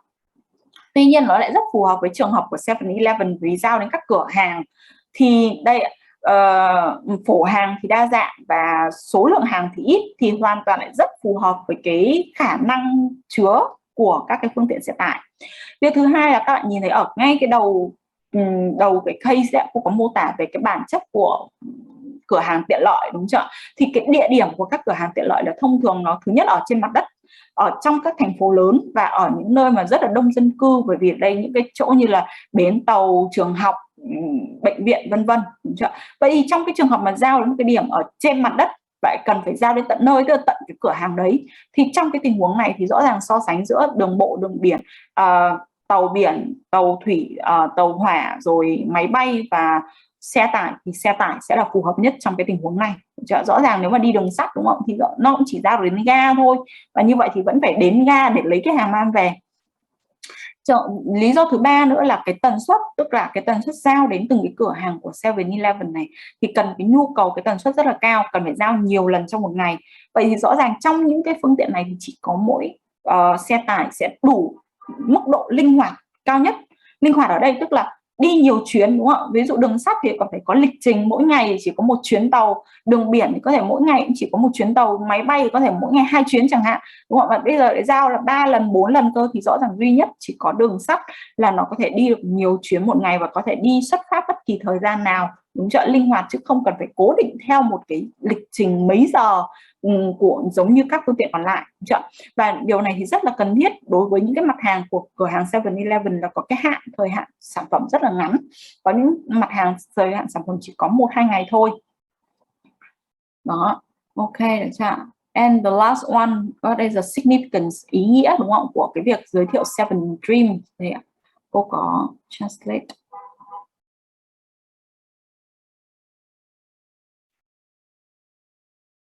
This is a model, and I already translate into English so that it can be easy for you guys to follow.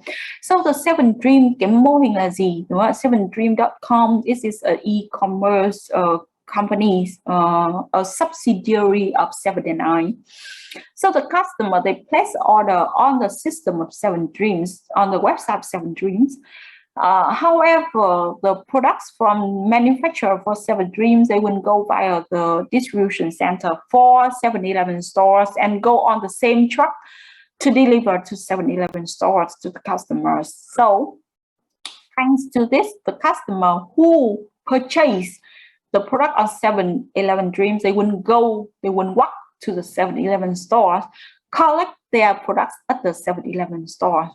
Thanks to this model, they can attract customer to the selling point, to the 7-Eleven stores, and maybe raise the sales for each 7-Eleven store, clear the inventory faster, and avoid the overstock situation. In addition to that, they can optimize the deliveries facility. Optimize the space in the distribution center, optimize the use of the truck itself as well, so they can cut the unit cost of delivery of transportation. And for the 7-Eleven, for the Sevendream.com, they also can shorten the order cycle time and improve the customer service. Okay, so that is like some answers I suggested you guys for like a case analyzing. Yes, and of course, on the 20th of December, you will have like the final exams, right? The revision range is that you have to learn all the content in 3 chapters. And I suggest you guys to prioritize reading the material, teaching materials in chapter 1, chapter 2, chapter 3 first. Any parts that you don't understand, you can refer back to the book, the chapters in each book that I already highlight, or you can ask me for more information. And be aware that like I will also, the question in the final exams also in addition to relating to the theory, is also related to the case as well.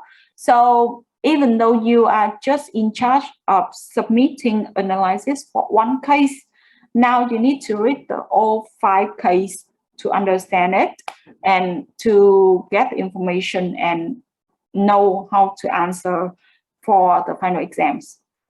Được chưa? Rồi, như vậy là chúng ta Cô ơi, cô đây. Cô cho em điểm danh lại. Lúc nãy em đi khám bệnh xong rồi em vừa vào thì cô điểm danh xong rồi ạ. Rồi, ok, Bảo Ngọc chờ cùng chút nhá, thì cô nhắc các bạn một chút. Rồi hôm nay chúng ta đến đây là sẽ tạm dừng không phải tạm dừng mà là dừng, kết thúc buổi học cuối cùng của khóa học của chúng ta. Chúc mừng các bạn đã đi được đến chặng đường ngày hôm nay. Nội dung thi thì nội dung thi bài cuối kỳ thì sẽ là vào cả 3 chương, chứ không chỉ riêng có một chương nào cả. Vì vậy cho nên là các bạn sẽ cần phải ôn lại kiến thức của cả 3 chương. Vậy thì cách ôn thì như thế nào? Thực ra câu hỏi của cô sẽ hầu như sẽ chú trọng trong tất cả các cái teaching material, tất cả các cái slide thôi. Các slide thì cô đã đưa cho các bạn rồi và đã đầy đủ các nội dung rồi. Vì vậy các bạn sẽ học kỹ từ các cái slide, xem lại cái phần ghi chú của mình. Cái phần nội dung nào các bạn chưa hiểu thì bạn xem theo cái sách tương ứng với cái chương mà cô đã ghi rõ là chương nào phục vụ cho cái chapter nào ở trong sách.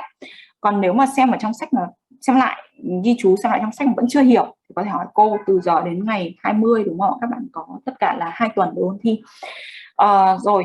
Ngoài ra thì 5 cái nội dung case cô vẫn để ở trên đó để cho các bạn đọc.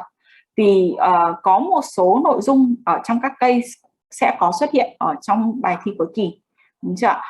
Và vì vậy thì đấy là lý do vì sao mà cái phần câu hỏi của các case cô sẽ không, câu trả lời của các case cô sẽ không gửi cho các bạn và cũng không chữa hết tất cả các case, bởi vì sẽ có một số nội dung là sẽ được hỏi lại. Và vì vậy nên các bạn sẽ cần đọc kỹ các case để hiểu cái phần thông tin đó, ít nhất là hiểu về mặt nghĩa đã, vì nhiều khi là viết bằng tiếng Anh thì các bạn cũng sẽ không hiểu hết, đúng không? Thì các bạn sẽ cần phải hiểu được cái thông tin của case đó và liên hệ với phần lý thuyết để có thể trả lời được. Đó, thì đấy là phần mà cô lưu ý với các bạn để chuẩn bị cho phần thi cuối kỳ. Bảo Ngọc đúng không? Trần Bảo Ngọc, ok em. Rồi về phần là đủ điều kiện. Cảm ơn cô ạ. Về phần là đủ điều kiện đi thi thì ở đây về mặt thời gian, đúng không ạ? Vì nếu các bạn bị nghỉ quá 6 tiết tức là 3 buổi thì các bạn sẽ không được đi thi, đúng không? Thì về mặt thời gian của lớp mình hiện tại một tin vui là tất cả các bạn đều đủ điều kiện về mặt thời gian để đi thi, được chưa? Rồi cho nên là